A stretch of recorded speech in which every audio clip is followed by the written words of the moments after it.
تو میں اور اچھے طریقے سے بوسٹ اپ ہو کر اور اچھے طریقے سے سوسائٹی کے کام آؤں گا. بیسک ورکنگ تو ہماری یہی ہے نا، معاشرے کے زیادہ سے زیادہ کام آئیں، ہے نا، اپنے سے ہٹ کر دوسروں کے کام آئیں. تو جتنا آپ داد دیں گے، جتنا آپ رسپیکٹ کریں گے، جتنا آپ لحاظ کریں گے، ہندوستان کے اندر بہتری آتی ہے اس میں کہ نہیں؟ ہاں، ان چیزوں کو ہم نے چھوڑ دیا، اس لیے ہمارے اندر بہتری نہیں آ رہی. یعنی عزت کرنی ایک دوسرے کی، کون کہہ رہا ہے اس کا کنسرن نہیں ہے میرے ساتھ، کس عہدے پر ہے وہ بھی کنسرن نہیں ہے نا، اس کے پاس کتنا سرمایہ یہ بھی کنسرن نہیں ہے. ایک دوسرے کی عزت، ایک دوسرے کی عزت تو آپ کلاس میں بیٹھے ایک دوسرے کی عزت نہیں کر سکتے. کیوں نہیں؟ یہ ایک دوسرے کی عزت کرنا ہم نے جاننا ہے کہ کیسے کرنی ہے، کیسے کسی کی رسپیکٹ، ایک دوسرے کا لحاظ کرنا، ایک دوسرے کا احترام کرنا، اور ایک دوسرے کو داد دینا. داد دینے پر کتنے کروڑ کا خرچ آتا ہے جی؟ داد دینے کے لیے کتنا بڑا عہدہ چاہیے، داد دینے کے لیے کتنی بڑی تعلیم چاہیے. داد تو یار چند الفاظ کسی کے حق میں بولنے ہیں نا، اگر چند الفاظ بھی ہم نہیں بول سکتے تو اس پر کنجوسی کر رہے ہیں، تو تالیاں بجا کر بھی داد دے سکتے ہیں کہ نہیں؟ تو آپ نے مجھے داد دی، میں اس سے آپ کو پتہ ہے کہ آتے ہی وارم اپ ہو گیا ہوں، اور میں نے اسی پر بات کرنا شروع کر دی ہے. پتہ چل رہا ہے یہ چیزیں ہمارے اندر سے جاتی جا رہی ہیں، اور ظاہر جانے سے کیا ہو رہا ہے، ہم بے روی کا شکار ہیں، غیر یقینی صورتحال کا شکار ہے. غیر یقینی صورتحال سمجھتے ہیں نا، کہ کیا ہونے والا ہمیں خود پتہ نہیں ہے، اور یہ کیا ہونے والا ہمیں خود پتہ نہیں ہے. نہ ہم اس چیز کے ذمہ دار ہیں، نہ ہمیں اس چیز کا پتہ ہے کہ کیا ہونے والا ہے، لیکن ہمیں یہ تو پتہ ہے کہ اپنے منہ سے کیا الفاظ ادا کر رہے ہیں. اس کا ہر ایکشن کا ری ایکشن ہوتا ہے، تو اس کا جو منہ سے الفاظ ادا کیے اس کا ری ایکشن کیا ہوگا، یہ ہمیں پتہ ہے کہ نہیں؟ ایسا ہے کہ نہیں؟ تو اس چیز کا تو ہمیں احساس ہونا چاہیے. دیکھیں 1849 میں انگریز نے یہ سسٹم دیا ہمیں نا، جس سسٹم کے تحت ہم سب کام کر رہے ہیں، تو ماشاءاللہ نہ کسی نے بدلا ہے، نہ کسی نے بدلنا ہے، یہ نہ کو بدل پایا ہے. اگر سسٹم ہم نہیں بدل سکتے تو ہم اپنی سوچ بدل سکتے ہیں کہ نہیں؟ ہم اپنا رویہ تو بدل سکتے ہیں کہ نہیں؟ ہم ایک دوسرے کی عزت کرنا سیکھ سکتے ہیں کہ نہیں؟ ایک دوسرے کا لحاظ تو کر سکتے ہیں، ایک دوسرے کا احترام کر سکتے ہیں. ہم یہ بھی نہیں کر رہے. جو کر سکتے ہیں دیکھیں وہی کریں نا. ہم یہ کام کر سکتے ہیں، ایک کام تو ہم کر ہی نہیں سکتے، جو کر سکتے ہیں وہ بھی نہیں ہم کر رہے. تو کیا چیز پیدا ہوگی؟ ظاہر بے روی کا ہم شکار ہوں گے، غیر یقینی صورتحال پیدا ہوگی، پھر ہم فیس کریں گے، ہمارے بچے فیس کریں گے. ایسا ہی ہے کہ نہیں ایسا؟ تو ہمارے اندر کہیں اس چیز کی کمی بیشی ہے. ہمارے اندر کہ ہم اچھی گفتگو نہیں کر رہے. بھائی اچھی گفتگو نہیں کر، ہمارا رویہ اچھا نہیں ہے، ایسا ہی ہے نا. تو ظاہر ہے اس کے بیک پر کوئی چیز ہے ہمارے پاس، وہ ہے ہماری سوچ. تو آج دیکھتے ہیں کہ سوچ ہماری کیسے بنتی ہے، اور سوچ اگر ہماری بنتی ہے یا سوچ پر کون سی چیزیں اثر انداز ہوتی ہیں، اور پھر سوچ ہماری کرتی کیا ہے. تو سب سے پہلے میں بتاؤں کہ سوچ پر کون سی چیز اثر انداز ہوتی ہے، سوچ ہماری کیسے بنے گی. کہ دیکھیں یہ تو سادہ سا فارمولہ ہے کہ ہمیں کوئی ہمارے جسم کو کوئی چیز ٹچ کرتی ہے، ہمیں محسوس ہوتا ہے. ہم کوئی چیز سونگھتے ہیں، ہمیں محسوس ہوتا ہے. ہم کوئی زبان پر چیز لاتے ہیں، ہمیں ٹیسٹ اس کا آتا ہے. جی بالکل ایسا ہے. کانوں سے کوئی چیز سنتے ہیں، اس کا نہیں احساس ہوتا. کوئی آنکھوں سے چیز دیکھتے ہیں، اس کا احساس ہوتا ہے. ہوتا کیا ہے؟ ہوتا یہ ہے کہ اگر کوئی چیز کانوں سے سنتے ہیں یا آنکھوں سے دیکھتے ہیں تو فوری طور پر اس کا میسج ہمارے دماغ کو چلا جاتا ہے. دماغ میں کیمیکل ریئیکشن ہوتے ہیں، اور دماغ میں جو کیمیکل ریئیکشن ہوتے ہیں اس کے نتیجے میں ہماری سوچ بنتی ہے. اس کے نتیجے میں ہماری کیا بنتی ہے؟ سوچ بنتی ہے. اسی طرح یہ ایک سورس ہو گیا نا کہ معاشرے سے، ماحول سے، محفل سے آپ نے جو نا کوئی چیز انٹری کی ہے، کانوں کے ذریعے یا آنکھوں کے ذریعے. اس نے کیا کیا؟ ہماری سوچ پر اثر انداز ہوا، ڈائریکٹ ہٹ کیا ہمارے دماغ کو. ہمارے دماغ کو ہٹ کیا، ہماری سوچ کو ہٹ کیا، ہماری سوچ پر اثر انداز، ہماری سوچ بنی. جیسے خدا نخواستہ بھی کوئی مجھے کوئی ایسے الفاظ سے پکارتا ہے یا انڈی ٹاک کرتا ہے یا ایسا تو گالی گلوچ کرتا ہے تو فوری طور پر کیا ہوتا ہے؟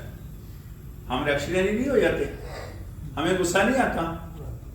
تو اس کا مطلب قانون کے ذریعے ہم نے کوئی چیز ہٹ کی، دماغ کو اس نے ہٹ کیا، ہماری سوچ کو ہٹ کیا، ہم فوری طور پر غصے میں.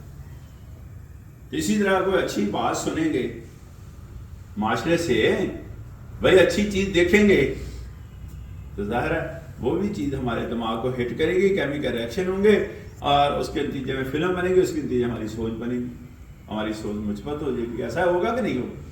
تو سوچ مثبت اور منفی اس پر کون اثر انداز ہو رہا ہے؟ ہمارا معاشرہ، ہماری محفل، ہمارا ماحول.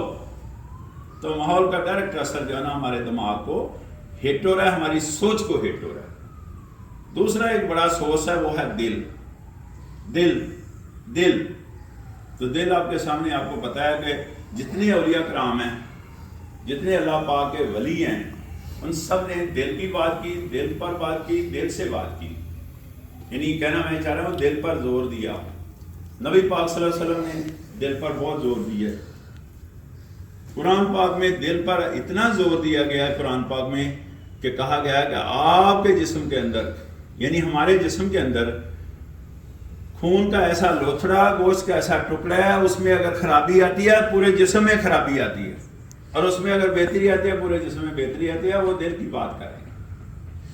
تو دل ایک سوچ ہے جو خواہشات رکھتا ہے، مختلف طرح کی، آپ کو پتا ہے خیالات دل میں جنم لیتے ہیں، مختلف طرح کی خواہشات جنم لیتی ہیں. ویسے بھی والدین کا سافٹ ویئر بھی ادھر ہی سٹینڈ کر رہا ہوتا ہے. جو سافٹ ویئر ملا نا ہمیں جینیٹیکل فیکٹر میں، وہ بھی ادھر سٹینڈ کر رہا ہے. تو یہ دل جو ہے نا، اس سے بھی بچ کر رہیں بابا، یہ ہمارے اندر ہی ہے لیکن بچ کر رہیں. تبھی تو کہا جاتا ہے دل میلا چالا نہیں ہونا چاہیے. کہتے نہیں آپ کا تو دل کالا ہو چکا ہے. کیا کہتے ہیں ہم؟ آپ کا دل کالا ہو چکا کہتے ہیں ہم؟ نہیں کہتے. تو دل سے جو چیزیں نکل رہی ہیں وہ بھی دماغ کو ہٹ کر رہی ہیں، وہ بھی ہماری سوچ کو ہٹ کر رہی ہیں. اب سوچ کس طرح بنی ہے؟ دو سوچ ہے. ایک دل والا سوچ ہے جس میں تین چیزوں کا میں نے ذکر کیا، خیالات کا، خواہشات کا، اور والدین سے جو چیز جو ہمیں انٹیک ملا ہے، والدین سے بھی بہت ساری چیزیں ملتی ہیں. اگر بیماری، ایک بیماری جو ہے نا والدین سے شفٹ ہو سکتی ہے تو ایک کریکٹر نہیں شفٹ ہو سکتا. اس میں جینز کردار ادا نہیں، ہمارا circulation of blood by the parents وہ کردار ادا نہیں کرتا. تو ظاہر ہے یہ ایک سورس دل، دوسرا سورس ماحول ہے. تو دونوں سے ہماری سوچ بنتی ہے. تو سوچ کرتی کیا ہے؟ آئیے دیکھیں کہ سوچ آگے کرتی کیا ہے. سوچ یہ کرتی ہے، سوچ کمانڈ کر رہی ہے ہماری کمیونیکیشن پر. سوچ ہماری زبان پر کمانڈ کرتی ہے، اور زبان کس پر کمانڈ کرتا ہے؟ ہمارے رویے پر. اور رویہ کس پر کمانڈ کرتا ہے؟ پورے معاشرے پر. اس کا مطلب ہے کہ دو طرح کی چیزیں ہیں، ایک ایکشن ہے، ایک ری ایکشن ہے. یعنی ٹریک دو ہیں. ایک ٹریک تو وہ جو انٹیک کیا آپ نے ماحول سے، انوائرمنٹ سے. دوسرا ٹریک کیا ہے کہ جناب وہاں سے اپنے دل سے وہ چیز لی. اور اب ہم نے کیا دیا؟ ہم نے معاشرے کو دیکھیں. کیا ہمارے اوپر اگر معاشرے کا امپیکٹ ہے تو ڈیفینیٹ ہمارے اوپر اگر معاشرے کا امپیکٹ ہے تو الٹیمیٹلی ہم کیا کریں گے؟ اس کا رسپانس تو دیں گے نا، اس کا ریفلیکشن تو آئے گا کہ نہیں؟ ریفلیکشن سوسائٹی کو جائے گا. اور سوسائٹی سے دیکھیے، سوسائٹی کو ریفلیکشن چل گیا ہمارا، اور اگر سوسائٹی ہمارے اوپر امپیکٹ رکھتی ہے تو ہم نے ریفلیکشن اس کو دیا. ایسا ہی ہے کہ نہیں ایسا؟ اگر اس کو الٹا کر کے دیکھیں کہ ہم کوئی چیز سوسائٹی کو دیتے ہیں تو اس کا ریفلیکشن ہمیں فیس کرنا پڑے گا کہ نہیں ہوتا؟ ایکشن اور ری ایکشن جو ہے نا، یہ تو آپ کو پتہ صدیوں سے چلا آ رہا ہے. کریں. اب سائنس نے ثابت کیا ہے کہ جناب ہماری سوچ جو نا وہ آزاد نہیں ہے. ہماری سوچ پر یہ چیزیں اثر انداز ہوتی ہیں, معاشرے کی بھی ہوتی ہیں, دل کی بھی ہوتی ہیں, اور پھر سوچ ہماری جو ہے نا کمال الدین کمال یہ کرتی ہیں کہ سوچ جو ہے نا معاشرے پر اثر انداز ہوتی ہے. تو لہٰذا ہم نے اپنی سوچ بہتر کرنی ہے. سوچ کب بہتر کریں گے؟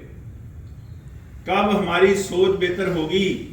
جب ہم اپنا صفحہ کھولیں گے, اپنا پیج پڑھیں گے, اپنی اصلاح کریں گے, آپ کو پورا معاشرہ اچھا نظر آئے.